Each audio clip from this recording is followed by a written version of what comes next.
one escape 9 to 5. Escaping the 9 to 5 grind is actually very difficult. And one of the big problems that many of us have in life, and I faced this early on too, is you just get sucked into being busy. And you get sucked into being busy because you have a job. The job kind of chews up all of your time from 9 a.m. to 5 p.m. You get home, you're exhausted. How are you supposed to work on anything else? So I think the key there is trying to find a career or a job or an education where you will end up in a business where the inputs and the outputs are disconnected. What I mean by that is, let's say that you're growing up in the world 2,000 years ago. Almost all the jobs you could have back then, the inputs and the outputs are very tightly connected. So if you go and you have to go cut wood, you spend 4 hours cutting wood, you get 4 hours worth of cutting wood output. There'll be very slight difference between the two.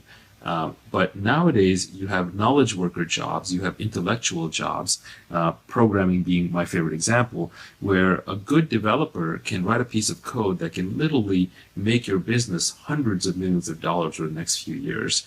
And there are developers who can write code all day long, and just because they're creating the wrong thing, it's actually not creating value no matter how hard they work. So yeah, customers don't care about inputs, they only care about outcomes and outputs.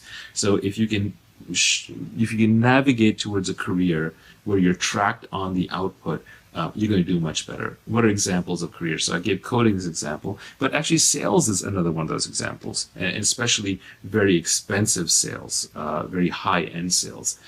So like if you're out there, for example, if you're selling houses, if you're a real estate agent, right?